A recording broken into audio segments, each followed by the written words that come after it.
There's a reason why actors and actresses need an acting workshop before performing an actual act on stage.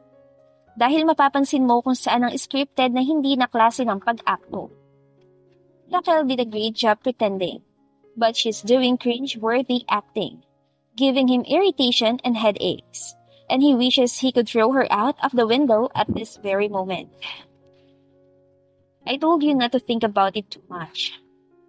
Pukunwari siya nag-aalalang nagpakawala ng hininga saka kinuhang bote ng alak para isalin sa isang baso. You know what? Wine gives extra comfort. Why don't we drink together until you feel better? May kislap sa mga mata na tinanggap ni Raquel ang alak. Iniisip na iyon ang simula ng mga susunod na mangyayari sa kanilang dalawa ni Zach. Subalit paasik lamang siyang tinawanan ni Zach nang biglaan itong nahulog mula sa lamesa at mawala ng malay na bumalagta sa malamig na sahig. Continue what you had in mind in your hallucinations, Raquel. Let's see how crazy you get later. Much more of what happened to Marianne. A disgusting wench deserves a terrible death. Iniwan niya ito sa opisinang iyon at nagtungo sa kwarto nito upang halughugin ng mga gamit hanggang sa matagpuan ng cellphone. Now, let's see where Landers hides himself, shall we? Napagmamasdan ngayon ni Landers ang pagpatak ng kanyang dugo sa maruming semento. Ganoon na lamang ang panginginig ng buo niyang katawan na nagpapaingay sa mga kadenang nakagapos sa kanya. Ang mga binti niya ay kanina pang sumuko dahil sa mga armas na ipinaghahampas dito. Dahil nakagapos sa ere ang kanyang braso ay hindi niya magawang bumagsak sa semento. The room was dark, with only one light hanging from the ceiling. Nakapalibot sa kanya ay mga estrangherong lalaking puno ng armas. Sa harapan niya naman ay nakatayo ang kanilang itinuturing na pinuno. Let's do it all over again, Landers. Because it seems like it doesn't hurt you at all. What a man of steel. Sarkastiko pang anas ni Zach na siyang may pakana ngayon ang sinasapit niya. Sa hindi mabilang na pagkakataon ay malupit na humampas sa likod niya ang latigo ni Zach. Kaagad na dumaloy ang kakaibang sakit sa buo niyang katawan. Napaliyad siya at dilat ang mga matang napatingala sa nag-iisang ilaw sa kisame. Umalingaw-ngaw sa lugar ang naging pagdaing niya. Lumaylay ang katawan niya saka muling napayuko sa sahig. Sobrang hapdi sa katawan ng paulit-ulit niyang tinitiis. Music to my ears. Muli siyang napasigaw ng may pagkalakas-lakas na lumatay sa kanyang latigo. Hindi lamang 1 o 10 beses. Kahit gaano kalakas at kalaki ang katawan niya, hindi naman siya manhid upang hindi maramdaman ang dulot noon. He was strong, but he definitely could never handle this amount of pain. Parang siyang mahihimatay sa matinding sakit ng buo niyang katawan. Ramdam na ramdam niya ang bawat pagtalsik ng dugo palabas sa katawan niya at halos paliguan na siya ng pulang likit ngayon. Stop! I'm begging! Naghabol siya ng hininga. Puno ng pagmamakaawa at pagsusumamong tinitignan ng malademonyong itsura ni Zach ngayon. Nakikiusap ako. Begging? Ang manipis nitong labi ay walang kasing taas ng umisi ng nakakaloko. Subalit hindi na naalis ang nanilisik nitong mga mata sa kanya. Listen, you fool. The only way you could stop me is by bringing back time. The moment you stole my wife away from me and abused her was supposed to be the fucking day you pictured your tragic death. You bastard makes me want to kill you now. Sa tono pa lang ng boses nito at sa paulit-ulit na pagbumura sa kanya ay ramdam na niya ang panggigigil nito sa kanya. Nakatago ang galit nito sa nakikiskisa nitong mga ngipin at sa bawat hampas ng latigo sa iba't ibang bahagi ng tumutuklap niyang balat. Kung bakit sila magkaharap ni Zach ngayon ay dahil sa kapabayaan niya. Ang akala niya ay si Raquel ang kikitain niya ngayong gabi dahil ang personal na cellphone number nito ang gamit-gamit.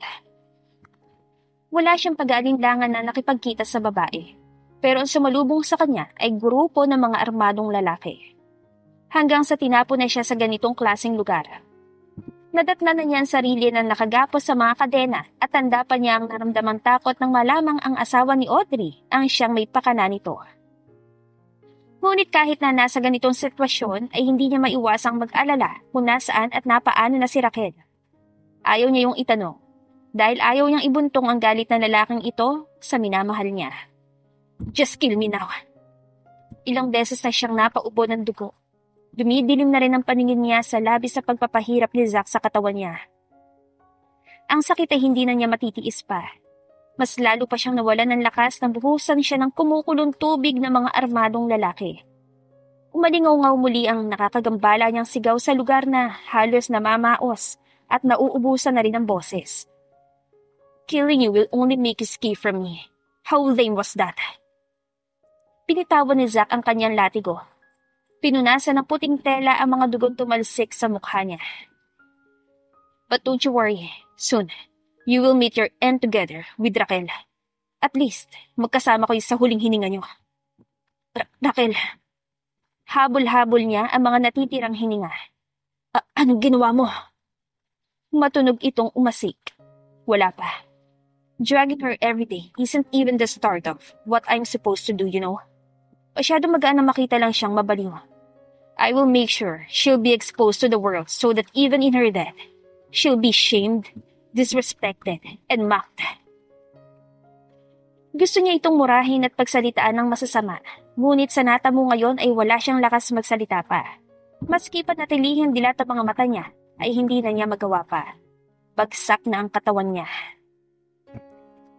Kung hindi lang dahil sa kadena ang nagpapatayo sa kanya ngayon, ay malamang sa malamang ay nakahilatay na siya sa maruming semento, pagkat kanina pang bumigay ang dalawang binti niya. Raquel and he are in the hands of Zack now. Kung hindi sila makakawala, alam na niyang katapusan na nila. Zack Saavedra is someone who sees value and pride in his words. His threats aren't just empty battles. How can he escape? Is there a way to escape? What should he do to save his life and Raquel's? Hindi niya pa gustong mamatay pagkatapos ng mga pinagdaanan niya. Hindi niya kayang tanggapin na wakasan lang siya ng marahas na asawa ni Audrey. It's funny how you were willing to spend 3 whole years with Audrey dahil lang sa utos ni Raquel. Dinig niyang anas ni Zack. I admire her patience and sacrifice. But, did you know how Raquel was crazy in love with me? Unti-unting nagmulat ang mga mata niya. Puno ng panghihinalang, tiningala ang madilim na mukha ng lalaki. Raquel already promised him her love and marriage. Ilang beses na rin sila nagtarik ng dalaga. At inangkin na niya ito ng paulit-ulit. Fool. Galit itong napatawa. A fool as soul indeed. Motherfucking submissive moron. I wish I could strangle your neck to death right now. My wife and son are too innocent to be the victims of your obsessions and love affairs. While you were busy abusing my wife and son, Raquel has been doing her best to seduce the hell out of me. Tumalim ang mga mata niya sa narinig. Ngunit seryosong nag-aapoy sa galit ngayon si Zack para hindi niya ito paniwalaan. He could feel his killing intent as he cowardly shut his mouth. You ruined my family just for your own bullshit. Lalong naging mas nakakatakot ang ekspresyon sa mukha nito. You should understand the length of what you did. Your simple death would never satisfy me at all, but torture pleases me. With that, Zack proceeded to torment him in different ways so that even when he passes out, they will make him up and continue where they left off. Kuya! Magandang ngiti ni Raquel ang bumungad kay Zack pagkapasok niya palang na mansyon. What? Napahinto siya sa paglalakad nang salubungin siya nito ng yakap na akala mo'y mayroong namamagitan sa kanila. Pumulupot agad ang mga braso nito sa kanya na parang ahas. Where have you been these days? Umasa ko na sasamahan mo ko pero lagi ka naman palang umaalis. Umakto itong nagtatampo. Oh please. Hinawi niyang braso nito at pinalaya ang sarili. Mabilis siya naglakad papasok sa loob dahilan upang magkandara pa itong humabol sa kanya. Are you mad at me? Bakit hindi ka namamansin? I'm not. I'm just tired of work. Pagbaliwala niya rito. Then, you need rest na. But the thing is, napahinto siya sa paglalakad at ganoon din si Raquel. Nakita niya isang pamilyar na imahe na matagal ng panahon niya ring hindi nakita at hindi hinahayaang makapasok dito sa loob ng teritoryo niya. Sir Saavedra! May paggalang itong tumawag sa pangalan niya subalit agad-agad ding hinarang ang daraanan niya. Nagsalubong ang mga kilay niya at may masamang loob na binabaan ang paningin ng matandang babae na yun. Who let her in? Tinanong niya si Raquel.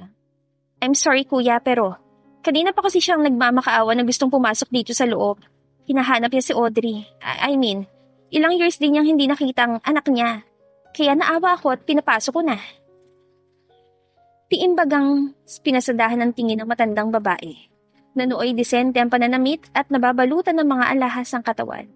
Ngayon ay balik sa natural nitong anyo. Ang matandang babae ay walang iba kundi ang mama ni Audrey. Huli nilang pagkikita ni Zach ay hindi naging maganda ang pakikitungo nila sa isa't isa. Marahil ay noon desperado niyang hinahanap si Audrey ay ito namang pagkakalulong nito sa sugalan at may lakas ng loob pang manghingi sa kanya ng pera. Sa totoo lang ay magmula noong maere si Audrey at Zach sa TV ay nagsimula ng pumeste muli ang babaeng ito na hindi naman niya sinasabi kay Audrey. Kahit anong pagtatabuyan ang gawin niya ay patuloy pa rin itong nagpupumilit na makita at makausap si Audrey. Malakas ang kutob niya na wala itong magandang itudulot kay Audrey. Huhot-hot na naman ito panigurado ng pera para may maipambayad sa sugal. Get her out of my house. Malamig niya pang utos kay Raquel. Oh, ba't kuya? Sa tingin ko may karapatan pa rin siya makita si Audrey. Maging ako, gusto ko malaman kung nasan ba talaga si Audrey kasi nag-aalala pa rin ako sa kanya. Ngumisi ito na muling pinulupot ang mga kamay sa kanyang braso. Isa pa, it's only necessary to check on my rival, isn't it? Nabura ng tuluyan ang ekspresyon sa mukha ni Zach. Raquel is getting direct and blatant with him, exposing what she should keep in mind. She's getting stupid, and she has even shown a glimpse of paranoia. Hindi niya na lang ito tinugunan. Sa halip ay muling binalingan ng mama ni Audrey. What do you want except for money? Dahil sinasabi ko na sa'yo, wala kang makukuha sa akin o kay Audrey. Seryosong anya. Ang matandang babaeng ito ay kailangang magtanda. Hindi naman sa ganon, Sir Saavedra. Kumabag palalo ang mukha nito, nagsusumamo siyang tinitingala. Nakikiusap ako, payagan mo na akong makita ang anak ko. Miss na miss ko na si Audrey. Siya lang ang nag-iisang anak ko kaya pakiusap. 3 taon ko na siyang hindi nakikita simula nung binalita mo sa akin tinakasan ka niya. Hinanap ko rin siya sa 3 taong yon. Kaya ang sakit na malaman na nakabalik na siya nang hindi man lang nakakarating sa akin. Kung may galit siya sa akin kaya ayaw niya akong makita, pasabi naman at pakinggan niya muna ako. Hindi ko na talaga kayang pangungulila ako sa anak ko. Sigurado akong kakayanin mo. 3 taon nga na, hindi ka nagparamdam o nakibalita man lang tungkol kay Audrey. Huwag mong baliktarin ang mga salita mo. Don't act as if you really care. You're not allowed to even see a glimpse of Audrey's shadow, and you are not allowed to step foot in our home unless Audrey herself insists on seeing you. Until then, get out. Wag, nakikiusap ako. Gusto ko na makita si Audrey. Kailangan ko siya makita. Drag her out of the house. Baling niyang utos sa kanyang mga gwardiya. You all have to be punished for letting her in. Nagwawala at nagsisigaw pang mama ni Audrey habang kinakaladkad siya nito ng mga gwardiya. Wala naman iyon kay Zach dahil nararapat lang na ituring na peste sa pamamahay nilang babaeng yon. He already has a lot in his hands. Gusto pa yatang dumagdag noon sa problema nila ngayon. Bakit kailangan mo yung gawin, kuya? Nakangusong tanong sa kanya ni Raquel. Don't even try letting her slide inside here. Kung ayaw mo pa rin paladkad kasama siya. Banta niya pa na mas lalong ikinanguso nito. Kuya naman bakit ang init ang ulo mo? Ganyan ka ba talaga kapagod? Gusto mong pagaanin ko nararamdaman mo? Kumislap na naman ang pagnanasa sa mga mata nito. Gusto niyang masuka sa narinig. Napaka wala siya ng mabilis na hininga. Pinanatili ang kanyang postura. Let's have dinner first. Okay. Nagtungo sila sa dining room kung saan nakahanda ang mga pagkain. Pinanood ni Zach na masaganang kainin ni Raquel ang mga pagkaing may halo na ng ibang klase ng droga. A sense of satisfaction once again arose in his chest. Sa nagdaang araw ay nagpapakita na agad ng sintomas si Raquel. Bigla-biglang sumasakit ang ulo nito, nagiging iritado at nagiging mas magugulatin kahit na simpleng tunog na palagi pang pinagbubuntungan ng mga katulong niya. Idagdag pang bigla-bigla nito siyang tutugunan ng mga salitang hindi naman niya tinatanong. Hiwatig na nakakarinig ito ng mga salita sa isipan nito na akala nito'y ang realidad. In the upcoming first week of the month, we're going to have an event for my father's company, Raquel. Pagsasalita niya sa usapin. It's compensation for what happened before. Maraming stakeholders at bahagi ng kumpanya ngayon nag-aalindangan sa atin. We still have to run this business in order. Napapatangon tumango-tango si Raquel. Ano na bang gagawin? What event? A business party.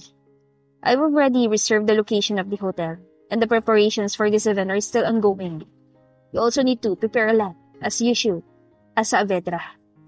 Ngumiti ito na matamis. So, I'm going to attend there like your Mrs. Saavedra? Or like your sister Saavedra? Lunacy at its finest. Tumaas ang sulok ng labi niya. Your choice. Before Raquel could even reply, she slowly passed out again as the drug took effect. Mabilis na nagdaan ng mga araw at linggo, at kasalukuyan ng ginaganap ang business party ng kanilang kumpanya. Zach stood at the entrance of the grand ballroom. Ang kanyang mga mata hanggang ilong ay nakatago sa isang makintab na kulay ng white diamond na masquerade mask. Kaagaw-agaw pansin ang formal na puting suit na suot niya ngayon na may kinangpan dahil sa disenyo ng mga maliliit na diamonds. Ang mga inimbitahang importanteng tao ay ganoon na lang din kagara at elegante ang mga kasuotan na nagniningning sa gabi sa loob ng magarbong hotel building. Dahil ang mukha ng bawat isa sa loob ng party ay nakatago sa loob ng maskara, kinakailangan niyang ibulgar na ipakita ang yaman niya at kung sino siya sa pananamit pa lang. Kaya naman tuwing binabati niya mga nagsisipagdatingang tao ay ganoon na lang kaganda ang trato sa kanya at pagbibigay ng respeto. Sa loob ng lugar ay nakakasilaw ng mga ilaw na nakapalibot na sinasabayan pa ng mga eleganteng disenyo. Maririnig din ang pagtugtog ng mga obra ng musika na siya nagpapasigla sa okasyon. "Welcome to the masquerade, my esteemed guest," he said, his deep voice resonating through the room. "Tonight, we gather not only to celebrate our business success, but also to address a pressing issue that has been with us for a month now." Ang pagka-interes ay naglipa na sa paligid, habang ang mga bisita ay nagpalitan ng mga tingin. May ideya na sa kung ano ang tinutukoy ni Zach. Habang tumatakbo ang gabi sa loob ng hotel, nakipag-usap siya sa mga stakeholder, kliyente at mahahalagang bisita. Pilit na inaayos sa mga pag-uusap tungkol sa kompensasyon at katarungan. As stakeholder, Mr. Thompson approached Zach, his eyes gleaming with anticipation. "Mr. Saavedra, I must say, this party is quite impressive, but I sense there's more to it than meets the eye. How is Mrs. Saavedra doing now?" Zach's smile remained, but his eyes grew serious. "Mr. Thompson, you're perceptive tonight. As we celebrate our achievements, we also acknowledge what happened in my family's history. My mother, once a trusted member of our organization, was involved in embezzlement and fraud." He continued, his voice unwavering. "Through her actions were ruthless and unforgivable. I believe in the power of redemption and fairness. Tonight, I announce a compensation fund for those affected by her actions." May ngiting sumang-ayon ang matandang lalaki. "I must say that is the best approach now. As our son, you must take great strength to confront such matters. Your commitment to righting the wrongs is commendable. I would be honored to contribute to the compensation fund." Zach nodded, gratitude evident in his eyes. "Thank you, Mr. Thompson. Your support will make a significant difference in the lives of those affected. Anyway, I see that you're alone here. Hadn't you brought your wife? I have watched you go for an interview live on Showbiz that you have always avoided. So, I know for sure that your actress wife will be here to support you on this occasion."